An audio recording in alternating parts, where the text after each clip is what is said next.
Hi, Vlada. Happy to have you here. Thank you for your participation. It really means a lot. I have a few questions for you about the war that happening in Ukraine right now. But at the beginning, I just want to know a short introduction of you.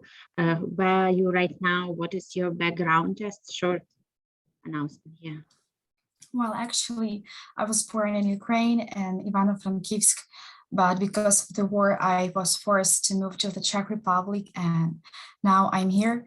But every day I keep in touch with my relatives, and I guess that's the thing that helps me to get my mind away and just a little bit to be a little bit less stressed. Yes, the war affected you a lot. You have to move to another country. It's very challenging. So my first question is, do you have any idea why your country, Ukraine, was attacked by Russia? Well, frankly speaking, I guess that the root cause is a totalitarian regime in Russia, because Russia has always pursued and will always pursue a policy of aggression. For example, in 1992, Russia provokes the Abkhaz War, then the first Russian-Chechen War, the second Russian-Chechen War, then Russian-Georgian War in 2008. Then we can see that there was Russia's invasion of Syria, and now we have Russian-Ukrainian war. As we can see, Russia is waging a war of aggression against Ukraine under the anti-democratic slogans of denazification and demilitarization. So Russia really neglects fundamental and democratic values such as life, honor, dignity, and sovereignty, unlike European liberal democracies, I guess. And in 2022, Ukraine and the entire civilized world have a chance to end the military aggression of the former empire, and everything that Russia touches, as we can see, is turning to ashes and suffering in the international arena. Yeah, so you wasn't surprised that it would happen, but no one expects that it's gonna be like this. So you mentioned family before back there. So how your family are there, and how are they surviving right now? Yeah, you're right. Actually, my family left in Ukraine. That was their decision. And my mother told me that she wasn't gonna move to another country and leave our home, her relatives, and so on. And by the way, a week after the war started, our relatives from Kyiv were also forced to move to Western Ukraine. And they told us about the crowd of thousands at the Kyiv railway station and how 12 people rode in one compartment in order to escape the war. In addition, my uncle in Odessa joined Ukrainian armed forces, and his wife and daughter temporarily moved to Moldova, and even his mother and 87-year-old grandmother are forced to go down to the shelter when a raid starts in order just to save their lives. And I can't help mentioning that we also keep in touch with relatives from Mykolaiv who don't have water supply for 10 days. And these relatives also speak about help and huge support of volunteers who bring them food, medicine, water, risking their own lives because the city, as you know, is under constant fire, under attack. So the enemy uses bent cluster bombs, killing people every day. And in Mykolaiv and in many other Ukrainian cities, today the level of trust in local governments, which in such conditions provide support to local communities, has really raised. And the mayor of the city of Mykolaiv, Vitaly Kim, became a strong support both of inhabitants of the city and for inhabitants of the area, and a considerable part of which remained without homes as a result of missile strikes and artillery shelling. And finally, I'd like to tell you something about Kharkiv. For the longest period of time, our relatives from this city refused to leave their homes. But after a month of the war, they were forced to move to Poland, where they and their disabled child were provided with decent living conditions and safety. So we can definitely say that the war has changed our lives. That's impressive. You have so many family in hot spot, and so Yeah. all of them conditions so challenging.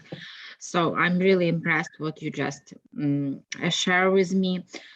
So my question is very personal. The next one question is personal. How do you feel get by every day? Your mental condition. How do you make yourself cheer up? How you continue living your life? What is your way to still strong? Well, frankly speaking, it's really difficult when you are like abroad and you're safe and you know that your relatives and friends are still in Ukraine, but you don't know what the next day will be like. So you are always worried. But of course, I don't want to say that it's difficult to be abroad because no relatives, no friends. I cannot imagine how difficult it is for people who are in the parts of Ukraine where the Russian aggression is like on the top and where the people are being killed and raped. I guess it's really awful. And by the way, every morning I get up, I look through the news, and every evening before I fall asleep, I dream of peaceful and powerful Ukraine, which is really powerful, but not yet peace. And I really hope for the better. I try to keep in touch with my relatives and friends every day. And I guess that's the thing which helps me to believe in the future, in the bright future for Ukraine. And of course, volunteers, people who usually do something. And I can also say that if I help somehow Ukrainian armed forces or just people in Ukraine, it also easier because if you do something, then maybe it's kind of way to distract. Thank you. So, as you mentioned before, you are now abroad, and how do you feel about all this helping of Ukraine? You are being abroad. Do you feel the support of foreign people, foreign government to Ukrainians right now? Yes, exactly. I really feel it. And I also like to say that Putin's invasion of Ukraine has changed not only Ukraine, but the entire world. So it has affected not only us who have changed, yes, we changed our values and beliefs, but other countries did it as well. And frankly speaking, Ukrainians are really grateful to the USA for leadership in supporting Ukraine, Canada, and all the European countries that support Ukraine, supply weapons, give shelter to Ukrainian refugees, provide them with social benefits, insurance, housing, food, and work. So we consider ourselves part of a democratic world. Of course, Russian policy, violence, killing, destroyed homes, cities, cultural monuments, and environmental destruction is really bad. That's actually the policy of Russia. So war is not a way to resolve conflict in the 21st century, I thought. And I'm really convinced that it's not a way to resolve the conflict. So this is really horror, tragedy, and genocide, I can say. And killing civilians, raping women, children, and even infants, forcibly evacuating residents of the occupied territories to remote areas of Russia, and looting is a violation of all human rights. And it's something that the Ukrainian people will neither forgive and nor forget. And by the way, I know that one day ago, Russians launched 7 missiles on Odessa. And as a result, a woman with her little baby daughter, who was only 3 months old, were killed. Furthermore, about 1,000 of civilians are right now, they are hiding on Azovstal premises in Mariupol. I don't know, maybe you're aware of it. And heavy bombing is reported. So Russian soldiers do not let them leave. And furthermore, Russians plan to use chemical weapons.